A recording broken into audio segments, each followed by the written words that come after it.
Jackson Hole fly fishing forecast for the weekend of April 13th and April 14th. Man, does it feel good out here right now. We've got some temperatures in the high 50s, sunny, warm, snow's melting out of the parking lot, snow's melting all throughout the valley. Spring is here and taking a firmer grasp on the greater Teton Valley and Jackson Hole area. This weather is supposed to continue through the weekend. We're supposed to have a really nice weekend. Highs, around 59, lows around 34, mostly sunny. So I think everybody's going to be fiending to get out of the water, to pull the boat out of the snow and enjoy being on the water with families and friends and fishing.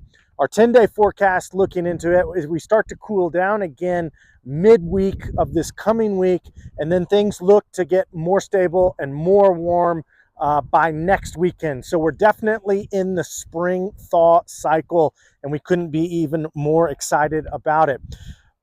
Palisades Reservoir right now is 84% of capacity. Jackson Lake is looking around 75% of capacity. We'll get into those flows and some flows changes here in a little bit, but water managers are starting to make room in some of our reservoirs for our runoff and some flood risk mitigation, mostly on the South Fork of the Snake. The South Fork of the Snake, 10,400 CFS coming out of Palisades Dam. On the lower river, we're looking at around 11,200 CFS. I think you would normally say, Dawkins, 10,000 CFS are flows that we would normally see, in June, July, August, and things along those lines. And you're correct in that sense. But like I was saying earlier, water managers are starting to make some room for our runoff that should start to get kicked into gear here in the next couple weeks. Right now, we're just seeing some low-level runoff, so you may see some turbid, water conditions, especially after these warmer days. But they're definitely, the water managers are definitely taking note and they've increased those flows coming out of the South Fork of the Snake. Flows are still cold. Flows are high, so that's going to mostly narrow things down to a nymphing and a streamer game. But the good news is that's going to open up a lot of options for float fishing opportunities this spring season on the South Fork of the Snake that we normally don't get.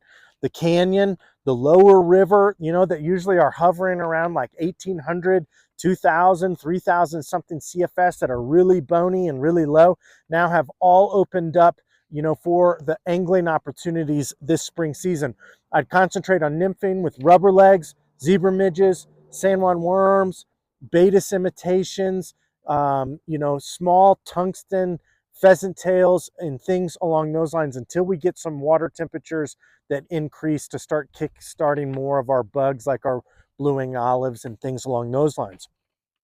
The Snake and Jackson, 277 CFS coming out of Jackson Lake Dam, 2,560 CFS there on the lower river before Palisades Reservoir. Water managers haven't touched the Snake yet, but like I said, Jackson Lake is 75% of capacity, and we haven't even really started our runoff.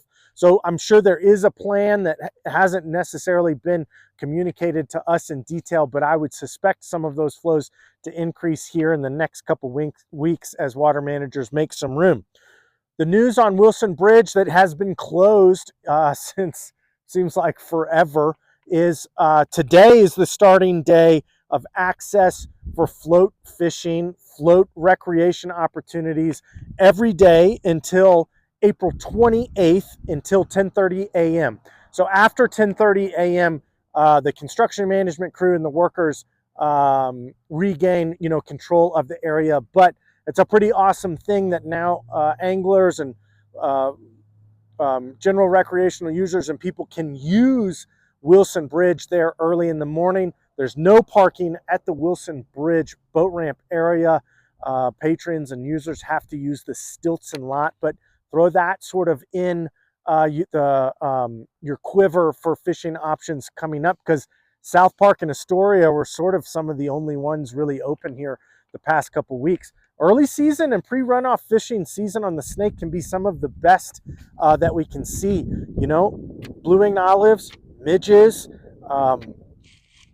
leftover capnia, small stoneflies, but the real bug that everyone is looking for and can offer some really good dry fly fishing and early fishing season days are the SKWALAS stoneflies, which we haven't had much of yet, But with conditions and ambient air temperatures like this, they're coming, you know, sort of right around the corner. So, you know, if you're looking to get on the snake, right about now is a great time to do so. The Henry's Fork north of here, 435 CFS coming out of the Box Canyon, 1,230 CFS there on the lower river. The Henry's Fork, and most notably the lower Henry's Fork, is our spring fishery of choice. It offers really consistent fishing this time of year. The dams and impoundments and the minimal tributary influence sort of mitigate runoff and some of those turbid conditions. So I would expect it to probably be a busy place coming up this weekend, with most of the boat ramps melted out and anglers wanting to get on the water. During those sort of cloudy, overcast, typical spring days, we were having some really good blue-wing olive dry fly fishing in the afternoon. With this high sun and things along those lines, we haven't necessarily seen that the past couple days, but that doesn't mean fish aren't looking for them. You may find a pod, you know, here and there, looking for some blue-winged olives. Midges, nothing yet to report of Mother's Day caddis, but similar to the SKWALAS on the snake, those are coming right around the bend as well. The Teton here in the valley, 614 CFS around Driggs, 886 CFS there on the lower river around St. Anthony. The Teton's going to be a little bit touch and go here the next couple weeks as we see some of this low-level snow melt start to filter in. You know, it's sort of turbid up high. I think things have settled out, you know, down around Driggs and a little bit in the northern portion of the valley. But I've been seeing some good pictures of some people catching some fish, probably small streamers, you know, in deeper water areas, banks, holes, recircs, things like that. I wouldn't be surprised if you saw some fish up top eating midges if the conditions are right. And like I was saying at the beginning of the forecast, we've got a lot of snow melting out of the valley that's going to open up some boat ramps there and things along those lines. So that's all I've got. Warm, sunny day here in Teton Valley and Jackson Hole. We couldn't be more excited about it to have spring take, you know, a firm grasp here and offer up some of our early pre-runoff fishing conditions. Fly shop is open Monday through Friday, 8 a.m. to 6 p.m. Saturdays, 8 a.m. to 4 p.m. And we're still closed on Sundays until we get more into the spring season. So thanks for tuning in. Enjoy your weekend on the water. Have fun. Catch some fish. Stop in the fly shop. Say hello. Get your fishing license or whatever you need. And we'll see you here next week.